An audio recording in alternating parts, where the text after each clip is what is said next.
Welcome to Picture the Professor, the sports betting show brought to you by a real statistics professor. I'm with cousin Jared here for week 14 of college football. You can see on screen the week 13 recap. And cousin Jared, the beat keeps on.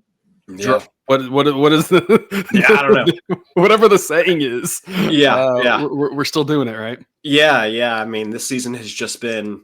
If you go look at the recap, I don't know if we've ever had a college football season that has been as uneventful in the best possible way as this one. I mean, we're I guess technically 14 weeks. We didn't have any picks that first week, but only 4 losing weeks the entire season on all recommended picks.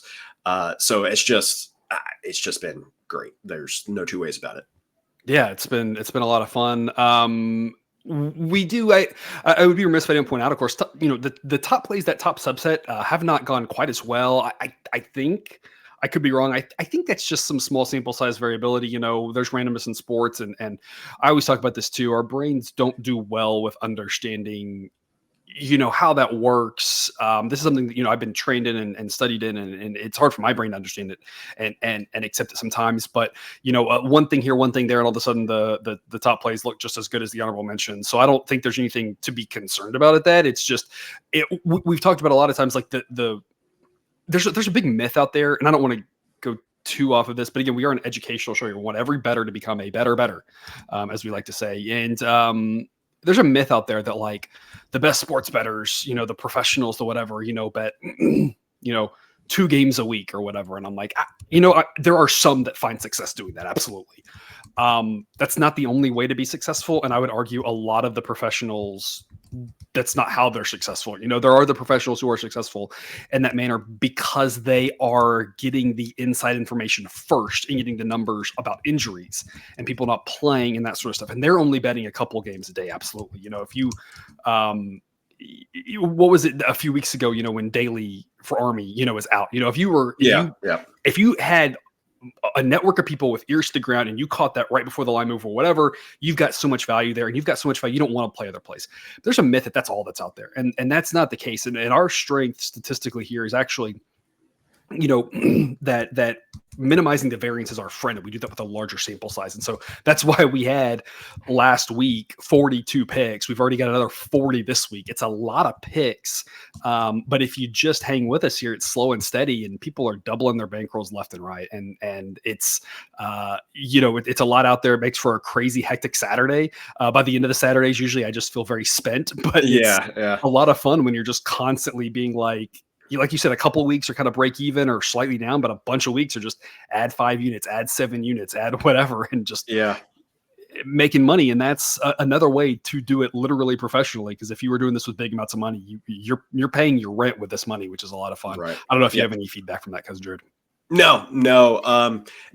My past Saturday night was a little bit different. I was doubled over, almost in the verge of tears in the fourth overtime of the A&M game. So I was spent, but for other reasons. Yeah, that was a wild one there. I do want to talk real quick before we get into it. We are not covering a single Big 12 game, but there are 8 games this weekend in the Big 12, and every single one of them has implications. Now, depending on what happens, some of them might not matter, but they all potentially could matter for a 16-team conference where 9 teams are still technically available, are alive to, to make the conference championship game.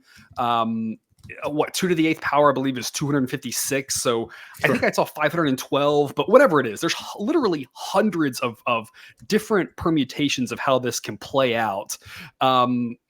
Ironically enough, the hottest team in the conference, when we talked about weeks ago, where we were like, hey, Kansas is still alive for a bowl game. They're still pretty good. Kansas may be the hottest team in the conference, and they are not even one of those 9 teams because of some bad luck. We talk about that small sample size. It affects us as bettors. It affects the teams as well. You lose a couple close games and it throws everything off. Yeah. And that was definitely, looking back on it, that's one of my, I don't want to say biggest what ifs, but one of the first ones that comes top of mind is if Kansas had found a way to win 1 or 2 of those 1-score games early in the season, whether it be conference or out of conference, what we would how we would be thinking about Kansas right now. As opposed to, you mentioned there's still 9 teams alive. They are not one of them, and they are the hottest team in the conference right now. And so, yeah, when I think of like things that maybe could have made the season a little bit different, definitely if Kansas had a little bit better luck there in the first part of the season, how they might have looked this season. First team ever to be under 500 and beat 3 straight ranked opponents. And that's not like early season beat ranked opponents and then later on we find out they weren't that good. They beat 3 good teams. And right. that's pretty impressive. But the other big what if I have, especially as a Baylor fan, Kansas playing at Baylor this weekend, had Baylor not lost that Hail Mary game against Colorado. And Baylor's still one of the teams alive. I mean, I made this comment a couple weeks ago. It's still possible. And Baylor's the other really hot team that's playing much better now than they were at the start of the season. You've got the 2 probably hottest teams in the conference playing each other. And it's so crazy because one of them has a miracle chance at making the conference championship game, and the other one has a miracle chance at making a bowl game. And now maybe both of those don't happen because there's scenarios where Baylor wins, keeps Kansas from bowl game, and still doesn't make the conference championship game. But that either one of those is possible for these 2 teams is crazy with these starts they had. Baylor just looking like garbage for the first part of the season. Kansas, maybe not quite as strong as they're playing now. They're playing better now. They're playing more loose now. We've talked about that. But also just some bad luck in some close games. So a little bit of everything kind of went wrong for Kansas. So that's just a fascinating matchup in that game. And all the other games, the Big 12, we talked about it all season, was pure chaos. And it is definitely delivered right to the very end of we have not a clue what's going to happen with regards to that conference championship. So a lot of fun in the Big 12. We do have some picks on some of those games. We aren't going to talk about any of them on this show. We do have 9 picks for you. But before we get started, remember all those other picks, all those other 30 some odd picks that we've got that again, if you are, we can help you make money sports betting. It's not just betting a handful of games. If you've been with us on the show, you've done really well with that subset. But again, the more kind of surefire way is to play more games. Those are all available over on Dub Club. The Honor Roll All Access package gets this for every single sport. Discord chat with a bunch of great different channels in there, all sorts of mathematical information, detailed summaries, a lot of ways I've worked to provide information for you, either real quick, short, simple, or more detailed if that's your thing. So depending on the level of better you are, and the link in the show description will get you half off of your first month. Quick reminders about the model. It's a player-based model, so the ratings reflect the current roster, not what they have done, but we think what they will do going forward. Average reads 100 higher, implies more points. We are projecting an average game. 1 game equals unknown. And Cousin Jared, you mentioned it, that A&M Alabama game, as we could say, 1 game equals very much unknown, especially if you get into double, triple, quadruple overtimes. 55% winners should lose 9 out of 20 times. Again, we're going to lose some picks. Our strength is not that we can win every pick. We do not know what will happen. The strength is, in the long run, we win more when we win than we lose when we lose. And that's what leads us to this thought that anything's a good bet at the right price or the right number. That's what we do here. That's what we're going to talk about in the show. Model will give A, B, or C. We think of that as love, like, or lane. We will choose the plays. Getting right to it here. Minnesota, Wisconsin. We're going to give you 2 picks, I believe, for Friday. We do have a pick before Thanksgiving. That is coming up very soon, of course, if you're with us over on Dub Club. A bunch of Friday games, 3 top plays for Friday. We're going to start off with a B grade pick in Minnesota at plus 105. One of our favorites here, the wrong team favored game. We think Minnesota wins this 52% of the time. We're going to take them at plus 105. Cousin Jared, to me, this just seems like the better team is the road team. You've got a little bit of home field advantage for Wisconsin. Of course, you're a tough place to play, but this Minnesota team's been really good to us, and so we're going to continue to back them. What's your take on it? Yeah, so my thing with Wisconsin is I think that Wisconsin's opportunity to turn their season around was the week that and I got to look at the Oregon game. Like, I think that 16-13 game that they ended up losing when they had the lead in the fourth quarter really could have won that game. Yeah. I think that was obviously a win that could have salvaged their season. They didn't happen. After that, they fired Phil Longo, who had been their offense coordinator, since the new regime came in there. And you're thinking, okay, maybe we will get the dead cat bounce here. We got the new offense coordinator in, new ideas. We'll get a bounce back from the offense. And guess what? We did get that. But then the defense fell apart against Nebraska, a Nebraska team that had struggled to put up points really since, the first month of the season, made this Wisconsin defense look like Swiss cheese last week. And so I just think that everything that Wisconsin has done has just not worked out for them this season. This is just not their season. I still am confident that Luke Fickell can turn things around there, but this is just not the season that's going to happen. So to your point, Minnesota, better offense, better defense, more consistent for sure throughout the course of the season. And I just think that the vibes with Wisconsin are not good right now. Give me plus odds on Minnesota, and I think Wisconsin is getting maybe too much credit for how close they played Oregon a couple of weeks ago. I think they might also be getting too much credit for the we can make a bowl game thing, which I'll talk about in just a minute. But I want to come back to one point you made there. The model gave an A grade to the over 41 last week in Wisconsin and Nebraska scored 44 themselves. Yeah. I mean, that's and Minnesota has a better defense than Nebraska does. So they got 25 on Nebraska. Wisconsin did. They're going to have a hard time scoring that much against this Minnesota defense, especially with how Minnesota slows things down. And if that Wisconsin defense doesn't play well, it could play out very similarly, just, take 10, 15 points away from each side. Yeah. And I'm interested to see how the Dana Holgorsen experiment works at Nebraska for sure. Because he had definitely had some down years relative to his standards, but he was the head coach. He had 100 other things going on. Will be interesting to see with, Matt Rule driving the ship there and Dana just being able to do, I guess, whatever Dana wants to do down Red Bulls. I don't know. It'll be interesting to see. Yeah, it'll be interesting to see how Nebraska's offense progresses next year. Yeah, absolutely. The bowl thing I want to come back to because that's going to be a big topic of conversation this week. All the teams who can win and make bowl games, and Wisconsin is one of those. Folks, the way I tend to treat it is similar to end of Major League Baseball season. If you focus, I would not necessarily involve that in your handicapping because these players go out there and they want to win every single game. They're playing hard either way. Now, there's a few teams who have given up on the season. That's a little bit of a different story. We're not talking about those, but I don't think Wisconsin's going to play harder this week than they played last week. They played against Oregon or whatever. I think, they're going out and playing hard every week. And I think that there's often too much focus on that. Now, if it's a situation where the model likes it and hey, if they win, they make a bowl game, great. That's an extra cherry on top. But I don't think that that's going to change anything. It's not like Minnesota is going to be coasting in there or anything. They want to win this game as well. Especially with college kids and so many of them knowing that this is their, potentially their last opportunity or whatever, last regular season opportunity. So I just think there's maybe too much made of that. And so I'm not going to give Wisconsin any bump for, hey, they can win and make a bowl. If so, it's the smallest of things.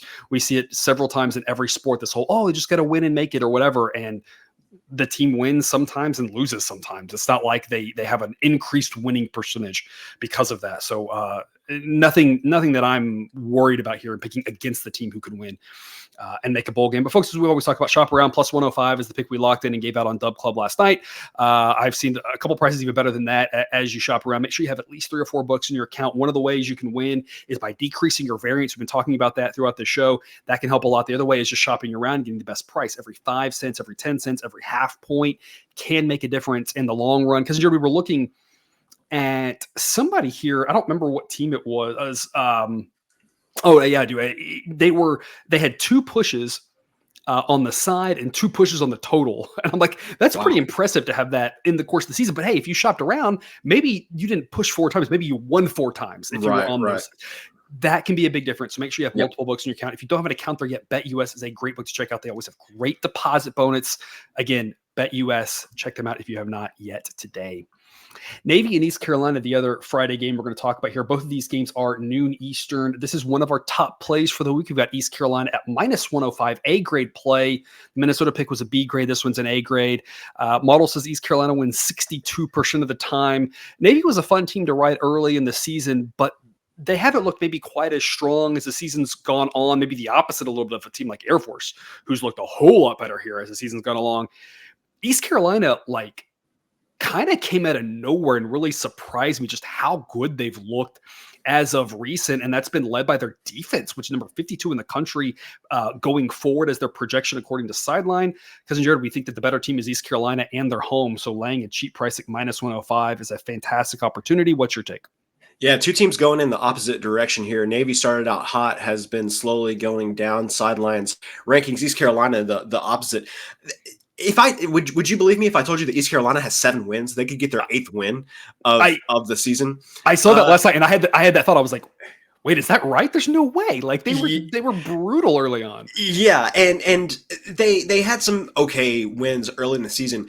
Man, they had a bad loss to Charlotte, though. Lost to Mm. Charlotte 55-24. That one was tough. And then lost the next week to Army, which there's not really anything to be ashamed about there. But apparently that was all ECU needed to fire Mike Houston as their coach. And all they have done since then, they changed quarterbacks, of course, made the head coaching change. They've won 4 straight games. And actually, as of a few hours ago, Blake Harrell, the interim head coach, has been promoted to the head coaching job. So that will be his job going forward. So for me, this is just 2 teams going in opposite directions. Navy just hasn't been able to figure out the second half of the season, whether that's defenses making adjustments to their offense and their offense not being able to make adjustments to the adjustments, but also East Carolina just seemingly new coach pressing all of the right buttons, playing at home, going for 8 wins. I just think that this East Carolina team is hot. And I've been waiting for this because Sideline was a little bit slow to maybe react to how, I mean, obviously when a team has a turnaround that quick, like Sideline's not built. It's not built. Yeah. Cause then it would overreact to every game, right? Yes. And so I have been waiting for this moment for Sideline to get on board with how good East Carolina is. I think it may have had a B grade last week. Also, East Carolina down 21-0 to North Texas last week, came back and won 40-28. So they're just really hot right now. Give me East Carolina. I think they win this one going away. Yeah, what a story. I feel like when teams fire their coach in college football, it's never at 3-4. They never do it early enough to give themselves the opportunity. They fire the coach at 0-6 or at 2-8 or something where it's like the season's lost. They fired their coach. Credit to them for making the move at a point where they could still turn things around. And sure enough, they have. And yeah, like you said, just hot, doing everything right. And a Navy team that, like we talked about, started off great. We backed them a lot early on in the season, and it just kind of slowly sputtering. A lot of times these academies, they don't really have a lot of great depth. And so as the season wears on, it can go the wrong direction for them. We're talking about Air Force is the exact opposite in that they had all those, you mentioned this, I think it was on a show that Air Force had all those seniors last year and just kind of a crazy scenario where they typically don't have that many. And so they were basically starting with a blank slate this year with a lot of young guys, and that they've been playing together and they've stayed healthy, and that's gone really well for them. Navy, on the other hand, just kind of wearing down as the season goes along. Again, no guarantees in sports betting. The hot team does sometimes lose. So we're not saying put all your money on this. We're just saying we think at -105 that this is really cheap and one of the stronger investments you can make for Friday. Again, 2 more top plays and I don't know, I have to count up here, 6 other plays or whatever on Friday. So a bunch of great Friday football, including Nebraska, which you already mentioned, where we have a pick in the Nebraska-Iowa game there as well. But we will move on to Saturday, South Carolina and Clemson. Because you're first off, I'm gonna hit you with something here we have not talked about, so you're unprepared for this. Is South Carolina alive for the playoff race? I've heard some chatter about that, and I've heard a lot of rebuttal to that of like, wait, are you serious? There's no way. But I know people are. Is South Carolina alive in the playoff race? I would be shocked. I can't in good conscience say yes. I don't think they are. The counter to that, and I'm kind of with you just from the fact that we talk about 2 different things here, right? We're talking about Sideline has them ranked number 11th. That does not mean they've had the 11th most impressive season. It means that right now we think they are the 11th best team going forward. Those are 2 different things, right? And so we have to reward teams for winning. They already have 3 losses. There's going to be a lot of teams in the SEC with 3 losses. Yeah. I love the way the South Carolina team is playing. We've been really high on them as of late. This would be another impressive win, especially on the road against Clemson. I think they're going to need some chaos to be alive in the playoff race. But if there is that chaos, South Carolina is not a team that I would want to play if they get in. They kind of remind me of in college basketball we had several years ago, a couple of those teams that played in the first 4 that won that first weekend and made it to the second weekend. LSU was one of them, I think, when you made it to the Final Four or whatever. VCU might have been one I feel like it all gets confusing in my head, but those one of those they might not deserve it, but if they get in, I don't want to play them. That's kind of how I feel about South Carolina. You can see the model loves their defense, and that's going to be the difference maker in this one, in our opinion. We think they win 58% of the time. Another wrong team favorite game. We got South Carolina plus 120 as an A grade. Because Jared, why do you like this one? South Carolina is hot right now. Clemson has done nothing to show me that they will be able to. They haven't played too many really solid teams this year. In the games they haven't looked that great. The other thing I would say is, what team on Clemson's schedule is South Carolina's defense most similar to? And the answer is Georgia. And we saw how that worked out. I think this is off just because of how consistent Clemson has been over the years. I think they're getting a little bit too much credit for that. And of course, the game being at Clemson for sure is a benefit to them, but maybe the home Yep. field advantage being a little bit overstated there. This is just, similar to the last game that we talked about, two teams going in opposite directions. I want to be riding South Carolina right now. They've been nothing but good to us the second half of the season. The model would say South Carolina's defense right now is actually better than Georgia's. That Georgia's taken a little bit of a step back this year, and that South Carolina, that their offense might not be quite as high powered as Georgia's can be, but that defense is fantastic. And like you said, we saw Clemson really struggled with that Georgia defense early on in the season. Because Clemson's an interesting team to me. They're one that we've long talked about over the course of the history of this show. 4 years now, 5 years, I don't know how many it's been. And for a while there, we had we had Clemson related segments even because it was just a funny running thing. And there was a stretch there where I felt like I really had a handle on Clemson. I could zig and zag with them because I was kind of like understood, where they were going. And I was doing really well understanding them. This is actually maybe the more confusing Clemson team that I've even seen in the last several many years. Cause it's like they started off looking so dreadful and then they looked so good. But like you said, it wasn't really against maybe great defenses when they scored those points. And so I'm like, how good is this Clemson team? Like, I don't think they're that good, but they're clearly respectable. They're just, I don't really know what to make them. So for me, this is an interesting kind of litmus test for Clemson when you look at their schedule to see them playing actually a really good team and obviously at home, but it would be a very tough matchup and a rivalry game that over the years, South Carolina has been able to pull an upset or two. I remember they pulled one a couple years ago, which is a big one. But in general, South Carolina has been the little brother of this rivalry over the last decade, where Clemson's had so many top 10 teams. Yeah, I have to say that Clemson can go a long way towards changing my opinion of them if they win this game handily. Just because their schedule has been bereft of, they played Georgia, they played Louisville, I guess. Other than that, it just hasn't been the strongest schedule out there. And so I'm just really interested to see how this plays out. I'm with you. And this could do a lot to change our perception of them going into the bowl game as well. Because they'll clearly play a good team in a bowl. They won't be getting, a Florida State, who, by the way, if we have to comment, I'm using this, locked into last place in the ACC, which is really incredible given how many bad teams are in the ACC. So again, we're going to take South Carolina here plus 120 as an A grade on the road, but we really like what we've seen from the Gamecocks. Still at noon Eastern, obviously the big game, Michigan and Ohio State. If you're a fan of one of these teams, what a week it'll be for you. Michigan coming off of 3 straight wins in this rivalry series, coming off of a national championship. Obviously a down season for them. We kind of thought it would be a down season, but they're still playing relatively respectable. I think that 6-5 is a little bit misleading. They've played a fairly tough schedule. They had to play Oregon, they had to play Texas. That's 2 top 5 teams right there. And so I think they're a good, not great team. Obviously Ohio State is big favorites in this one, as they should be. And Ohio State not having won since the year of whatever, I don't even remember where it was at this point. I don't know if they lost a game because of COVID or not. Could try to run this score up a little bit. And they have the ability to do it. This Ohio State team is legit. We saw it last week against Indiana. They answered all the questions in that game that we had for them from earlier in the season. We're not going to touch the side. It's a big number. Again, it should be a big number. Instead, we're going to go to the total, locking in over 43.5, only a B grade according to the model. 46.6 is what it projects on average, but 44 is a pretty key number. So getting over 43.5 to get the win on a 44 is one I really like. Cousin Jared, what's your take on this over? Get it at 43.5 is what I would say. Don't walk, run to get it at over 3.5 or 43.5.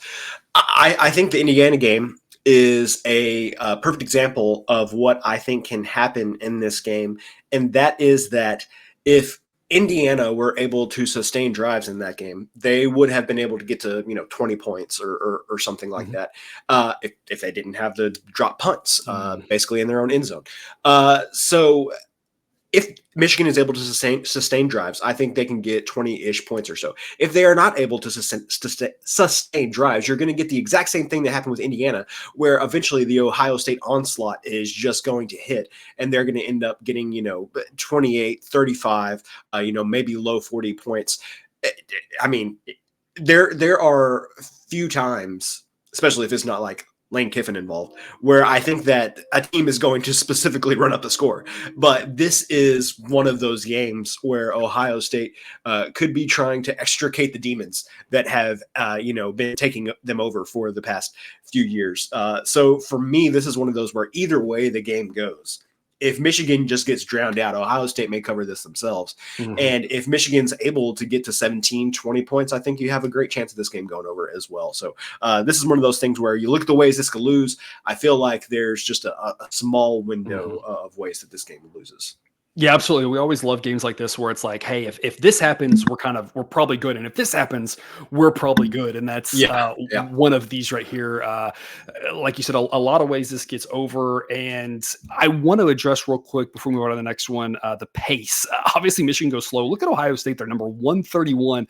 But folks, pace, while it matters, is only really a third of the equation. A third of the equation is how good the offenses and defenses are. But I would say the other third is explosive plays. How can you score quickly? Can you prevent the other team from scoring quickly? And we've seen Ohio State this year, with all the speed they've got this year, all the years really, it seems like, have the ability, most years have the ability to score really fast. And that's too where we talked about the situation where if Michigan doesn't score, that defense is going to be worn out, and Ohio State's going to get some big plays and score in a hurry. Mm-hmm. And so that's where I think it's not like, if Michigan gets held to 3 points, Ohio State's probably only going to have time to score 31. They're probably going to have enough big plays. They might get to 40 themselves in that scenario. Right. And like you said, if Michigan scores, then, Ohio State's going to have to keep scoring and have to keep the gas down. So again, there are some ways this can lose. There are no locks in gambling, but 43.5 still available right now as at the time of this recording. Like you said, run, don't walk. This is one of those, like, this is a key number. I don't know where the number's going to go. Right now, the weather looks fine. We do have a couple of weather spots that we're keeping an eye on. This isn't one of them. We think, again, we are really early. But so far, we think the weather does not project to be a factor here there in Columbus. Rutgers and Michigan State.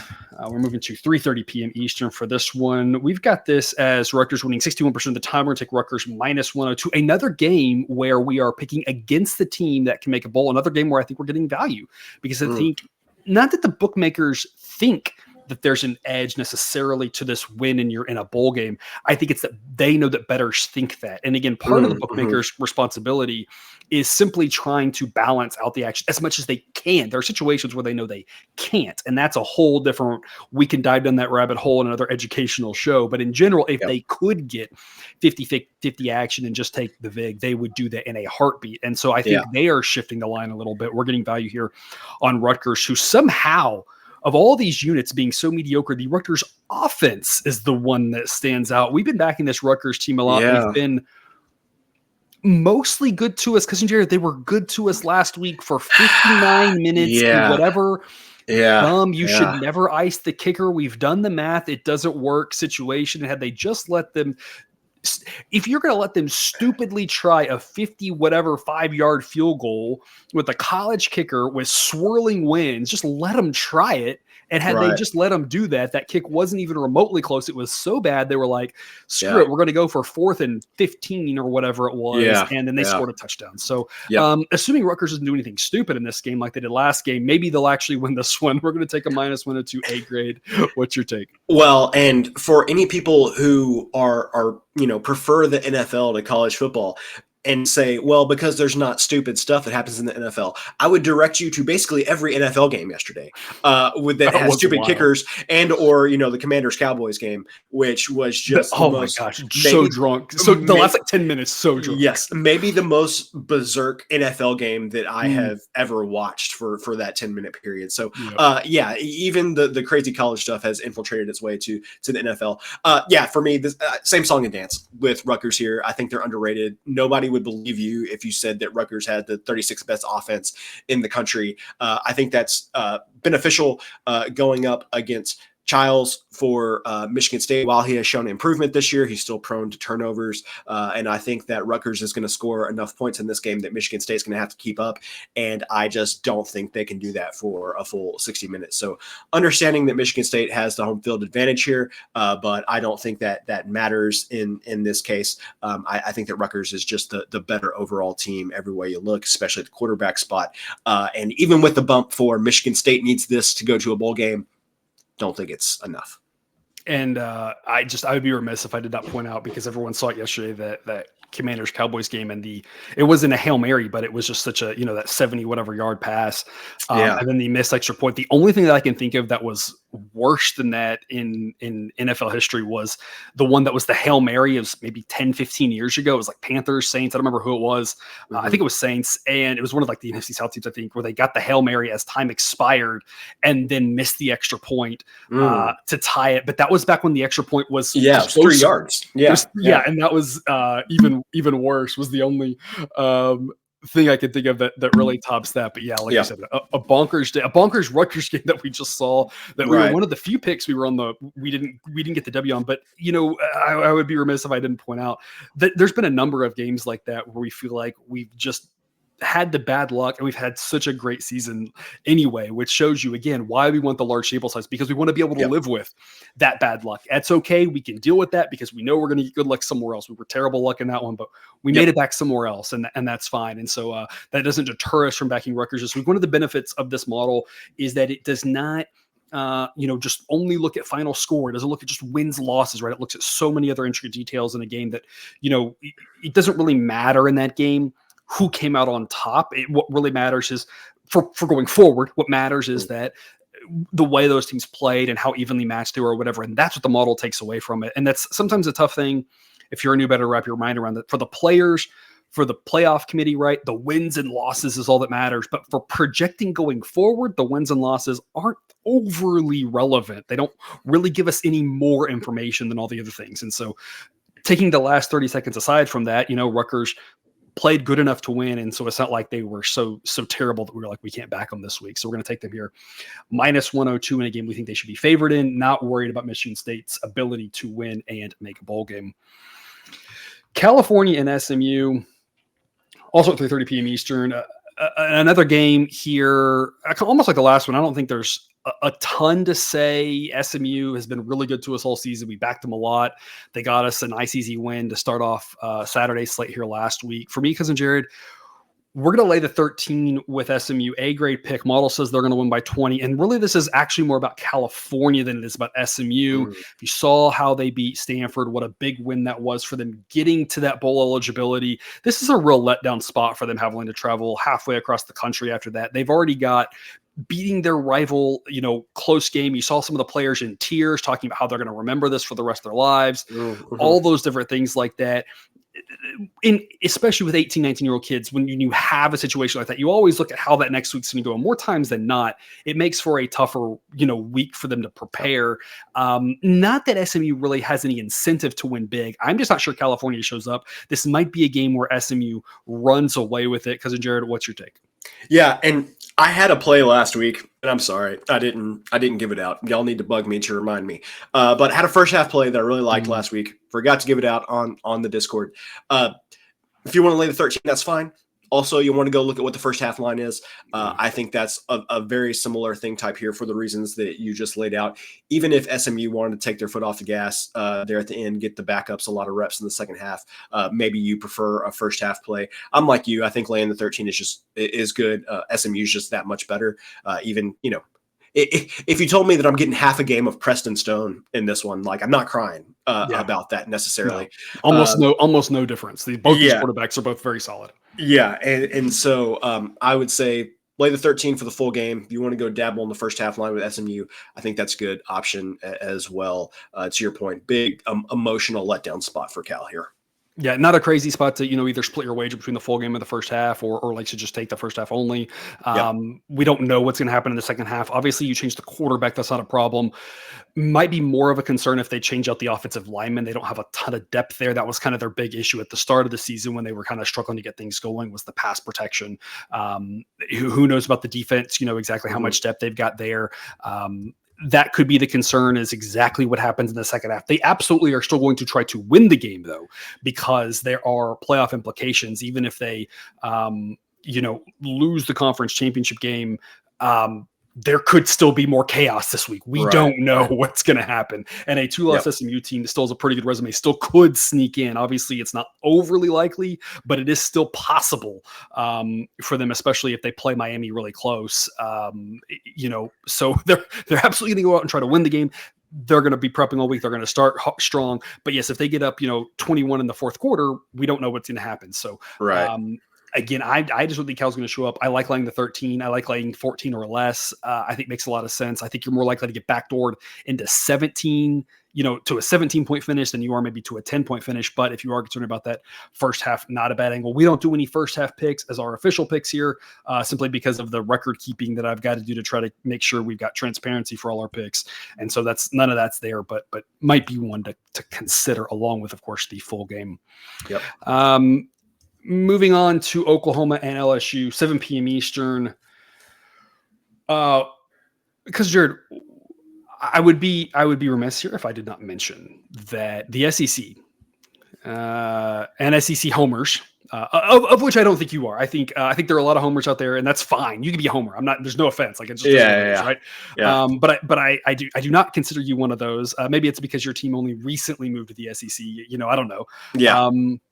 Whatever it is, maybe it's, I think, maybe you have a more jaded outlook on life. I don't know what it is. Some people call you a pessimist. You might say realist, right? Yeah, exactly. Whatever it is, the SEC spent the last couple of weeks insulting the Big Ten, say, where are the big wins? And their only big wins are blah, blah, blah. And I'm like, this is what the SEC has been doing for years now, where it's like the top 3 teams are only the top 3 because they beat each other, and then they beat these other teams that none of them could handle it. And so they were like, oh, well, they must be like the 20th best team. And I'm not saying the SEC hasn't had good teams. I'm just saying the argument itself was very weak. And then this week happened, and my goodness, the entirety of the SEC just took a massive hit to the head. Georgia, we talked about this with the Big 12, where there was that one week where whoever it wasn't playing, and it was like, oh, they came out the winners because they didn't have to deal with the chaos. Right. Georgia basically getting a bye week, with their scheduling worked out to be the big winners because they didn't have to play and deal with all the chaos. Oklahoma on the right side of that, finally looking like a competent football team, which we've been waiting for all season. Not that we ever thought Oklahoma this year would be a top 5 team, but we thought they would be better than what they've shown. Right. LSU, we've talked about them just up and down, a little bit one-dimensional on offense. Another game, we talked about this LSU Vandy last week and how it was going to be a battle of, bad offense versus bad defense and good offense versus good defense. And we have the same thing, maybe even to more extremes. The model loves this Oklahoma defense, but does not love their offense. Number 82 offense for Oklahoma is one of the worst for the Power Force. That is a terrible offense. And you saw it against Alabama. One of the scores was a pick 6. They didn't do anything offensively, but sure enough, defensively, they looked really good. If they could stop Alabama, now they've got to make sure they get their heads on right. But if they can stop Alabama, they surely can stop this one-dimensional LSU team. We've got this as pretty much a coin toss type game. LSU winning 52% of the time. So we're going to take Oklahoma on the money line at plus 180. Cousin Jared, 2 questions. First off, of course, how do you see this game? Number 2, are you interested at all in taking some points in this and splitting it with the money line, or are you going only money line? How are you approaching it? Well, how many points could I get would be my question. Of course. So in general, no, I that's just been my philosophy as the years have progressed, especially over the course of this season. If I'm not getting like 6 points or something like that, I'm generally just playing the money line. Too many strange things that can happen there. Maybe right now you can get plus 6 minus 105 even. Oh my. Okay, so yes, I would be splitting my bet in this case. 6 is your 6. We're at 6 right now. That's your number to split your wager. If it's less than that, just take money line. Yeah. I mean, I would even say like plus 6, like minus 115, maybe. I might even be interested in still splitting my bet there. So for me, I talked about this last time that we talked about LSU. LSU is so one-dimensional on offense, and if you are limited to 24 points by Vanderbilt, Oklahoma's defense is going to have some fun with you, is what I would say. Brent Venables is definitely going to be able to get after Nussmeier there. And we've also seen that when Nussmeier's been under a lot of pressure this year, he's prone to turnovers. Obviously, one game does not make a season, but tons of momentum on Oklahoma's side after that win over Alabama last week. And you could say the exact opposite about LSU, losing 3 straight prior to the 1-score win over Vanderbilt at home last week. Even though we have loved to talk about Vanderbilt this year, a 1-score win at home over Vanderbilt is not what you're expecting as an LSU fan. Now, all of the articles are starting to come out as well. Is Brian Kelly really built to win at LSU? How does he treat his players? Blah, blah, blah, blah, blah. All of those types of things. There is just not a good sense of anything really at LSU right now. Like, things just are not feeling good for them. And man, a confident Oklahoma team coming in here that is probably going to be able to limit LSU offensively. If Oklahoma can get anything going on offense here, I really, really like their chances. So this is just one to me that, sometimes you talk about we don't want sideline to overreact. This is one here where I am telling you, hey, maybe we do need to be overreacting to what we've seen the past few weeks with LSU and, last week with Oklahoma. This is just like, I don't know. I don't have a good feel on LSU right now. I think things are going in the wrong direction.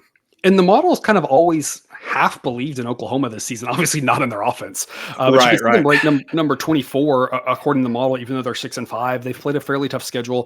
The models looked at it, kind of said they're actually playing okay. They're just kind of on the wrong side of this, wrong side of that.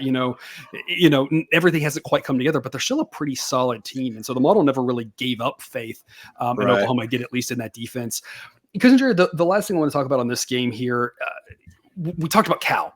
Right. Such an emotional win, close win against their big rival, getting to bowl eligibility. It's a little bit different here. Oklahoma's win over Alabama was not against their big rival, but it did get into bowl eligibility. And it was, I don't want to say a program defining win, but a season defining win in a disappointing season. The fans rushed the field, which I can't remember ever. I mean, I'm sure it's happened a few times, but like Oklahoma fans rushing the field just hasn't been like a thing. They're more used to winning, and it's somebody brought up the point, like, when were they even a last home underdog? Like, I'm sure they have been sometime more recently than what I would think, but it's been only a handful of times recently. And then in the Bob Stoops era, it was basically never, right? Yeah, it was so before the handful of times it's been here, you'd have to go back 20, 30 years before it was a consistent thing, I feel like. We are still backing them here. So I don't want to sound like I'm talking out of two sides of my mouth. I do think there's maybe a little bit of a difference though. Cal's expectations going into the season, probably more hoping to make a bowl game, especially knowing all the crazy travel that we're going to have to do in the ACC. Beating their rival like that, I think, is a little bit different. Oklahoma had higher hopes in this. So while fans did rush the field, while this was a huge win for them, I think there's maybe a little bit less resting on their laurels this week than maybe a team like Cal, because they weren't just hoping for 6 wins this season, right? They're looking at, hey, let's get 7 here. Let's win a bowl game and get 8. And that's at least a respectable season for a team that for the last 20 years, has had a couple of down seasons, but, was consistently in the 9-10 range. So at least getting to 8 might be a little more of a thing. I don't know if you have a thought on that, Cousin Jared. No. All right. Moving on to another big rivalry game, 7:30 p.m. Eastern, Saturday night. I wish this was either Thursday night or I wish it was Friday morning. I feel like as a kid, I remember it always being Friday morning at 11 a.m. Central. Okay, thank you. That is my hot take. This game should be played the day after Thanksgiving. The Thanksgiving Day game was fine, whatever. I will be honest, from a selfish perspective, logistically very challenging as somebody who was oftentimes going to the game. We went to one of those. Like that. I didn't. It wasn't my favorite. I am like you. Like, vividly, I remember we had Thanksgiving at one set of grandparents' house. We had Thanksgiving the next day at the other set of grandparents' house. I was always at this one particular place at this particular time watching this game on the day after Thanksgiving. And so that is my hot take on this game. It should be played on Friday. it goes back to, we always want sports to look like they were when we were kids, right? Yeah, Because that's that's our true. fondest times. Yeah. We don't actually have an official pick on this. Now, I will say, if you are with us on Dub Club, we do have something we are eyeing for the total. Keep an eye out for an update on that, kind of seeing what happens with this total. We have kind of an angle there, but we want to come on and talk about the side. I think it's a real interesting game, and I know a lot of people like to talk about sides more than totals anyway. Right now, you can get Texas minus 5.5, minus 6. It's trending up. Maybe it's hard to know exactly this early in the week where it exactly will trend. The model leans laying it with Texas, would give that a B grade, says they win by an average of 11 points. Right now, the model has Texas number 1, but folks, that is rounding error. Texas number 1 with Ohio State, and I don't remember who the other team, maybe Georgia, I don't know. Again, we talked about that top shuffle. It's just been kind of chaotic at the top. The Texas A&M team, even though they lost to Auburn, still number 16 in the model, so still a very good team. Cousin Jared, we were talking about this game last night. You have a slightly more pro Texas A&M take than the model does. Not enough to pick either way, though. So I wanted to hear your take. This team in this situation, as well as anyone. Yeah. So all you need to know is last week, Mike Elko, the head coach for Texas A&M, went into his weekly press conference and said, "We are solely focused on Texas right now." I mean, Auburn. That is literally all that you need to know about this game. And that's about how it played out, to be completely honest. Yes, that is getting down 21-0. Yes, I was thinking to myself, were they just watching Texas? They really were focused on Texas. Yes, they like exclusively focused on Texas. I think for me, the strength of this A&M team is their defense. I just go back to, outside of the maybe 12 game stretch that Quinn Ewers has had, I don't think he's lived up to expectations. I think that the A&M defense is going to be able to keep him off kilter enough. I mean, Texas is going to score points. Sarkisian is going to be able to draw up the plays in the dirt and be able to get some stuff done there. But I think that Quinn Ewers is going to be made uncomfortable in this game. I don't trust Texas to be able to establish the running game. I really wish that your dad was here because he would just be echoing everything that I would be saying. I think Texas will have a difficult time establishing the running game. On the flip side, since A&M's made we did this show a little bit too early. He's driving in here today. We could have had him as a guest speaker on this show. We botched that one. Well, and talk about a realist. He is a realist for sure. I'm gonna say pessimist on that one. Well, again, he would probably say realist. So on the A&M side, since they made the change to Marcel Reed at quarterback, they have been kept on schedule more, is what I would say. And I think that A&M will be able to run the ball at a reasonable clip enough to keep them in this game. I cannot overstate to you what the environment is going to be like there. It is going to be crazy. So for First me, time these teams have played in 13 years, something like that. And I just see this being a one-score game, one way or the other. I know Sideline says that Texas should be favored by 10. I'm not really buying that. If I could get Texas at 3 or less, I would probably say lay the points with Texas if for some reason the line does something crazy. But I just see this being a one-score game with 3 minutes left. If you lay the points with Texas could win this game by 10. But if they do, I think it's A&M's down by 6 and goes for it on their own 30-yard line with 3 minutes left, and then Texas ends up, scoring pretty quick after that. I think this is going to be a close one, and I am not one to usually, say great things about my team, but I just see so many ways that this game stays close throughout the entirety of it. Correct. And I was going to mention that for viewers. Obviously, Texas A&M, is Cousin Jared's school that he went to. But I would not ever say he is overly rosy about it. He doesn't typically have homer takes on that. So I think that can be trusted there.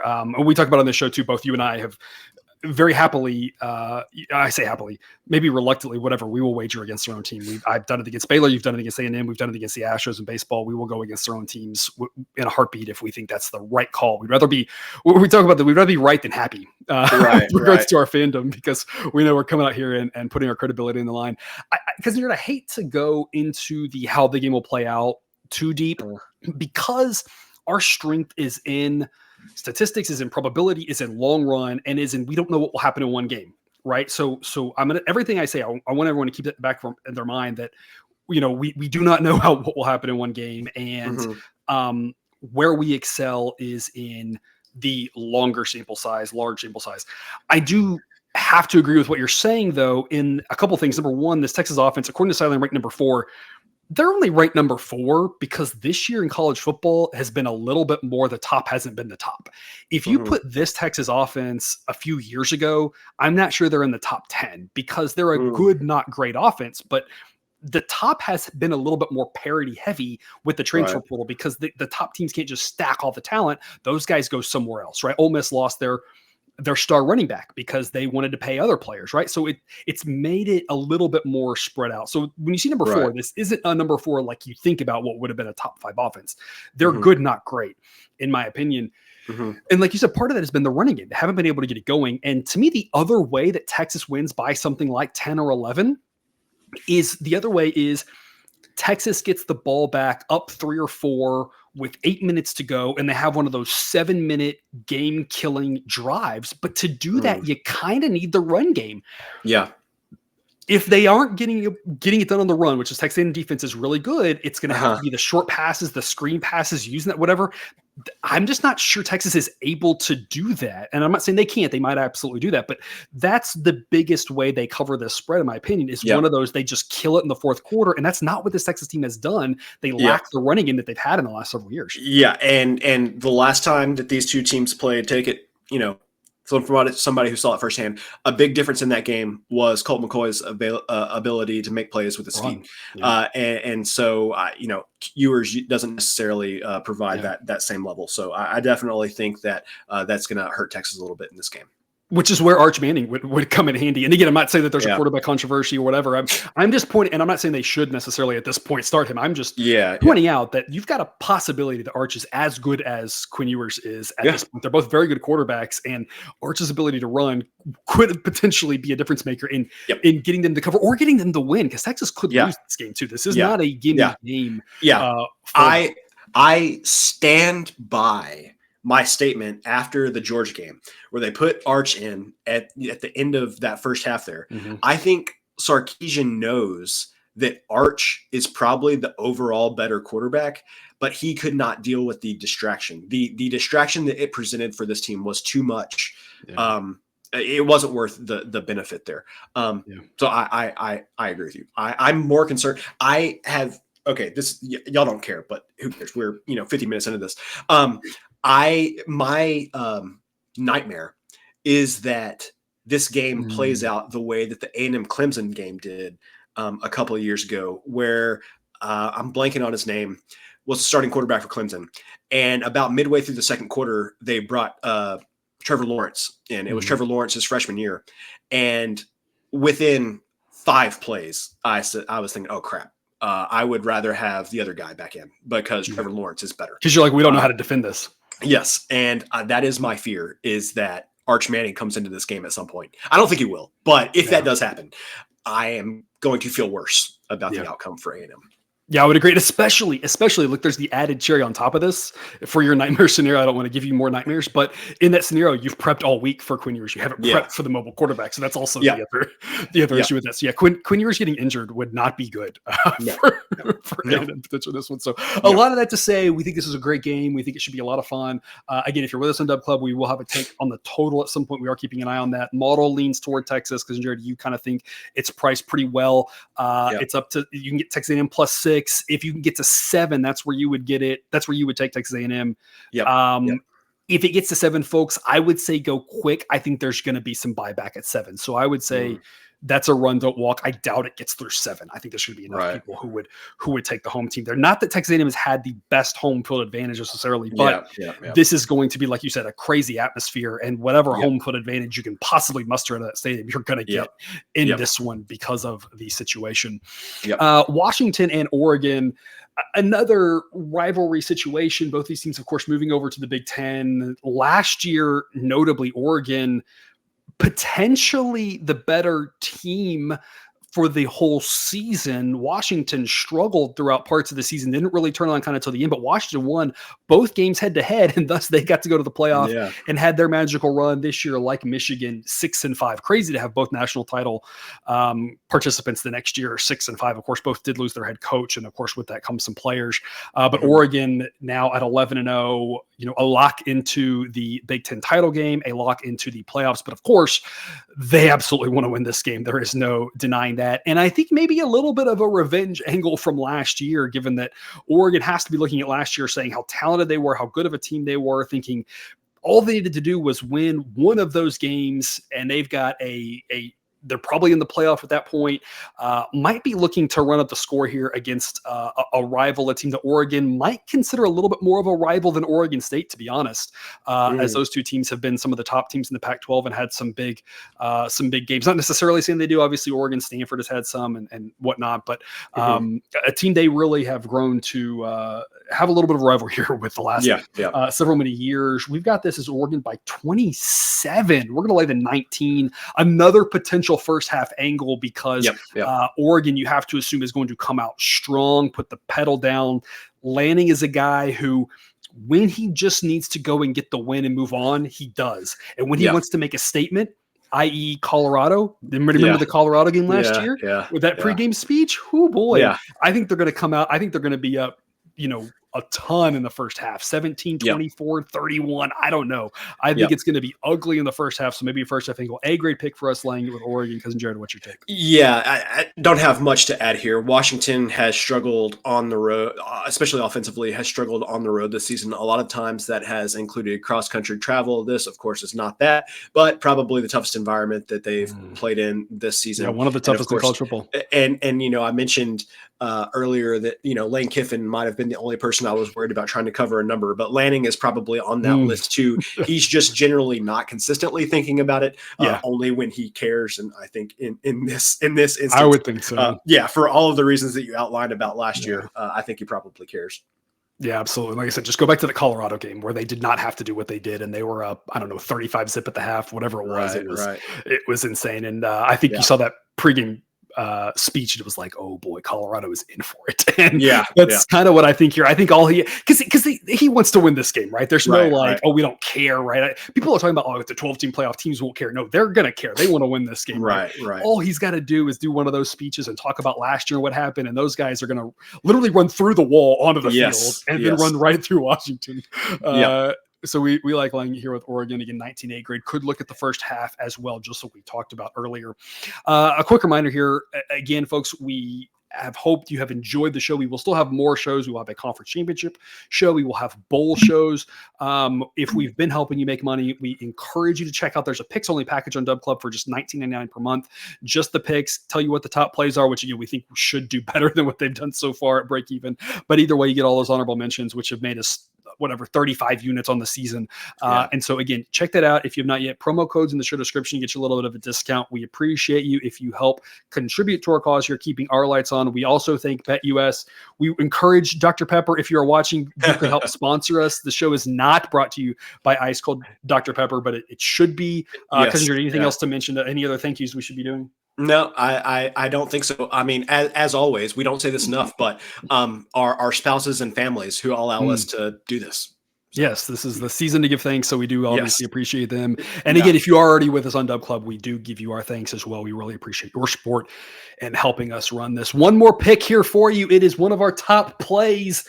11 p.m. on Saturday, the last regular season game of the season, asterisk, with Army and Navy coming a week later, and obviously the conference championship games. But we're going to go with Hawaii at plus 115. The last time we took Hawaii, it did not end well. A trip to the mainland where they just maybe they left their equipment on the island. I don't know what in the world happened in that game. But playing a New Mexico team that is very one-sided with regards to their strength, the Hawaii team that's very one-sided with respect to their strength as well. Cousin Jared, if I told you at the start of the season that New Mexico would be in the top 40 in offense, I think we probably both would have, I don't know, just laughed hysterically. I think that's just a crazy thought. We knew their defense was bad, but I talked about it all season. We saw it last year. Devin Dampier, I mentioned this, when he came into this season last year, those last couple of games looked really impressive. And sure enough, he has Mhm. led this offense to be relatively formidable. The problem for New Mexico is their defense is not. This Hawaii team Right. is very tough to play against on the island. They have one of the better home field advantages, of course, because the travel and the distractions, Hawaii offense not really getting it done. But again, other than that last time we picked them here, their defense they've been really good to us all season. Again, that one game aside, and we talk about it all the time, right? We're not going to, a team that we ride like Hawaii, we're not expecting to win every single game. We're expecting to win Mhm. way more than we lose. That's what happens with them so far. We're going to back them again. The model says they win 65% of the time because you're working plus 115 here. New Mexico is favored on the road. Now, again, they are a team that can win and make a bowl game, but playing in Hawaii is still a difficult task. In this New Mexico defense, we don't think is up to the challenge. Cousin Jared, what are your thoughts? I feel like we need to end the season where every regular season should end by picking a game in Hawaii. It Yeah, for starts way sure. too dang late. Yeah. For sure, the Hawaii offense is nothing to write home about. But even more so than that, this New Mexico defense is nothing to write home about. I have faith that Hawaii is going to be able to put up some points. I know Hawaii's like on the whole, Hawaii's defense, number 54, maybe not great in the grand scheme of all of college football, but for a non-power four school, actually pretty good.